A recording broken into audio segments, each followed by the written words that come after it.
My parents skipped my baby shower for my cousin's barbecue. What I did next changed everything. I spent 3 weeks planning that baby shower. 3 weeks!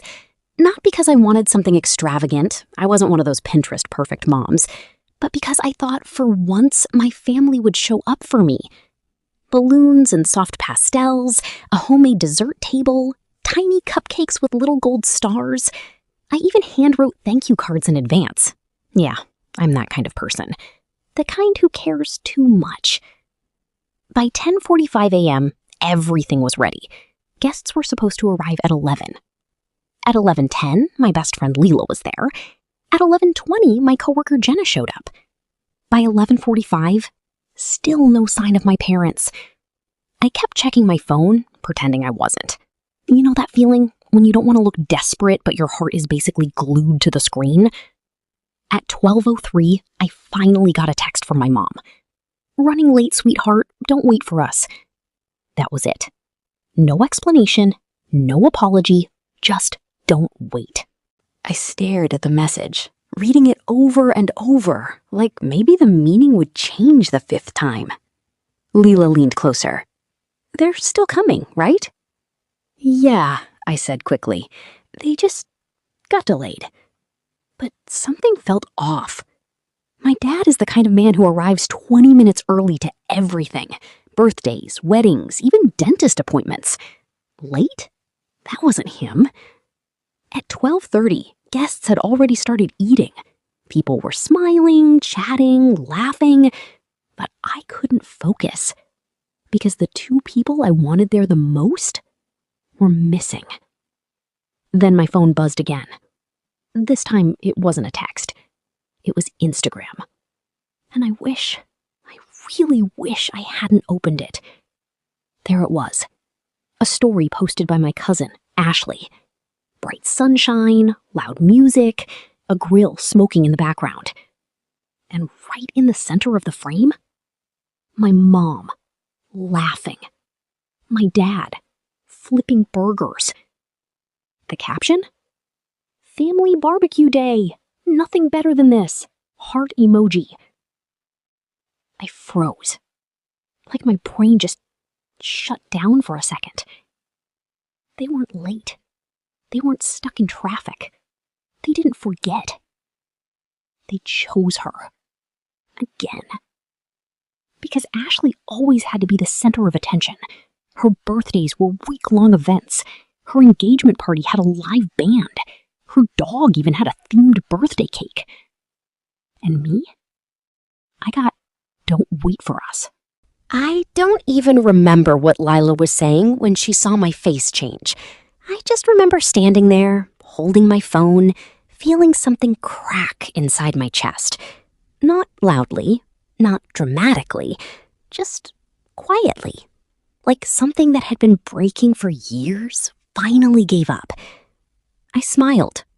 Yeah, I actually smiled. "Hey," I said to the room, clapping lightly, "let's play a game." Everyone turned toward me. "Guess the baby's name," I added, keeping my voice cheerful. "Winner gets a prize." People laughed. They leaned in. They started guessing. Emma, Olivia, Sophia. Meanwhile, I walked to the kitchen, opened my fridge, and grabbed the envelope I had hidden in the back. The one I wasn't sure I'd use. Not today. Not ever. But suddenly, it felt like the perfect day. I slid my finger under the seal, slowly opening it. Inside were printed screenshots, messages, dates, receipts, proof. If my parents wanted to skip my baby shower for a barbecue, fine. But they were about to find out something they never expected. And trust me, what I did next, no one at that barbecue was ready for it. Before we go on, tell me, what time is it for you right now? And where are you watching from? I'm curious to know. And seriously, what would you have done in my place? Because I promise you, this is where everything changes. I stood there in my kitchen, holding that envelope like it weighed 1,000 pounds. It didn't, of course. Just paper. just ink, just the truth. But sometimes, that's heavier than anything. I took a deep breath, closed my eyes for a second, then walked back into the living room like nothing had happened. "Okay," I said, forcing a smile. "We have a winner." Everyone clapped as Jenna held up her guess, Lily. I handed her the small gift bag I'd prepared, hugged her, laughed, played the part perfectly. Because that's what I've always done. I make things look okay, even when they're not. But this time, I wasn't gonna let it slide. Not again. I pulled my phone out, opened Instagram, and clicked on Ashley's story again. Still live, still loud, still them. My mom laughing like she didn't have a daughter sitting across town waiting for her. My dad raising a drink like there was nothing more important in the world. Something in me snapped. Not in a screaming, dramatic way. No, in a calm way. The kind of calm that makes decisions final. I turned to Lila. "Hey," I said quietly, "can you do me a favor?" She nodded instantly. "Anything. Distract everyone for a bit. Maybe another game?" She raised an eyebrow, sensing something, but didn't ask questions. Got it. Within seconds, she was clapping and pulling everyone into another round of baby trivia. That's when I slipped outside. The air hit me cold, even though it wasn't. My hands weren't shaking anymore. That surprised me. I unlocked my phone and hit go live. It took 3 seconds for people to start joining. Friends, coworkers, family, even Ashley. Perfect. I smiled at the camera. "Hey everyone," I said, voice steady. "So, funny story?" Comments started popping up. "You look amazing. Is this the baby shower? Where's your mom?" "Yeah, good question. Today's my baby shower," I continued, keeping my tone light. Or it was supposed to be. I turned the camera slightly, giving a glimpse of the decorations inside. The empty chair I had saved for my parents. Then I switched the camera, straight to Ashley's story, paused on the frame where my mom and dad were front and center. Instead, I said softly, my parents decided this was more important. The comments exploded. "Wait, what? No way. That's messed up." I let it sit for a moment. Let people see it. Let it sink in. Then I took a breath and pulled the envelope into frame. "Now, I wasn't going to do this today," I said. Honestly, I wasn't sure I'd ever do it. My heart started pounding again. Not from fear, from adrenaline. But since we're here, I pulled out the first sheet. A printed message, dated, time-stamped, from my mom.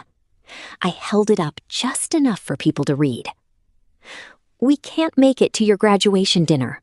Ashley's hosting something that day. You understand." I swallowed.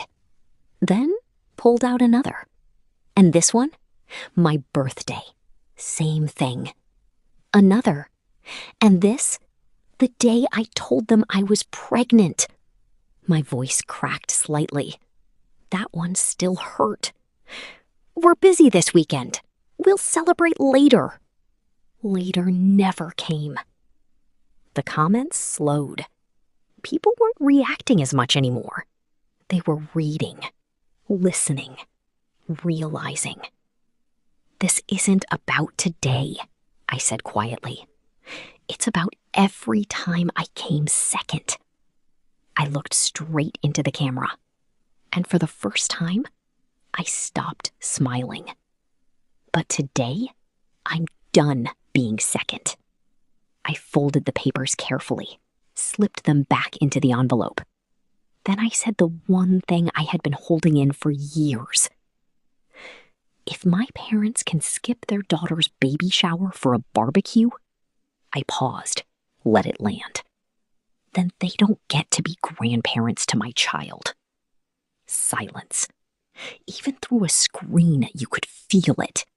And then a new comment popped up from my mom. "What are you doing? Turn this off right now."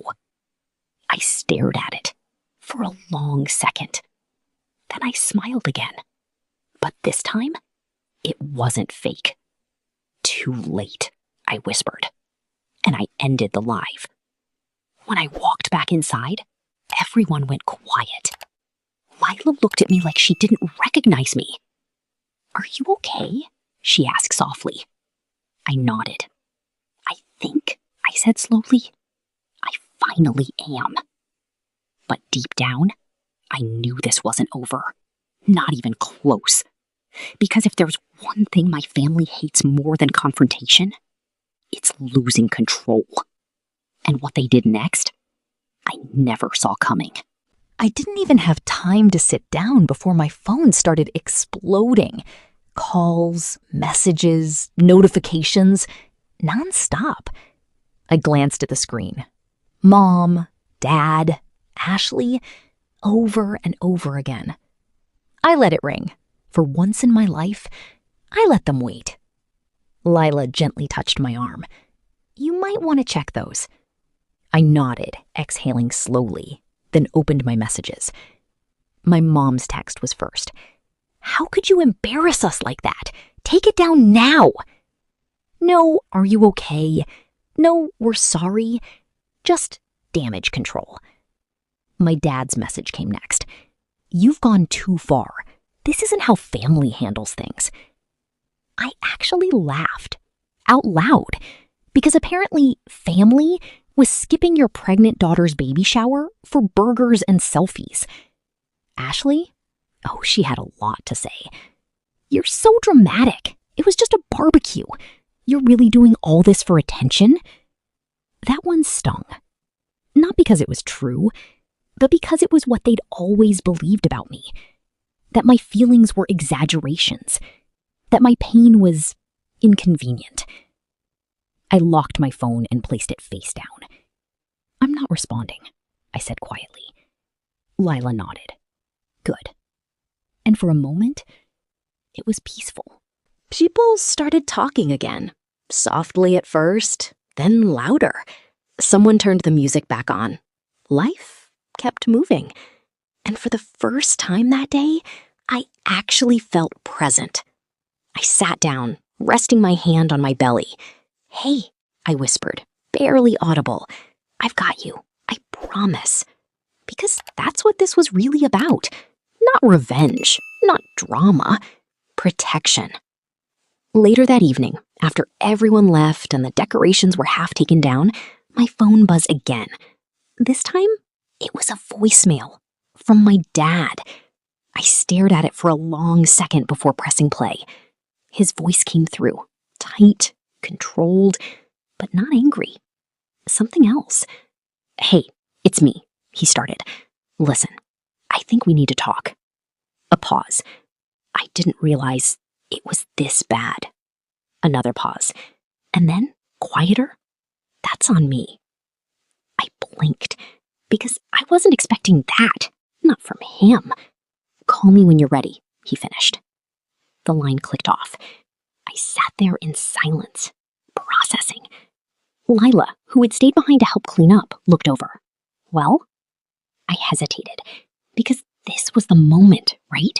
The part where everything could either fall apart or start to rebuild. "I don't know," I admitted. And that was the truth. Because apologies, they're easy.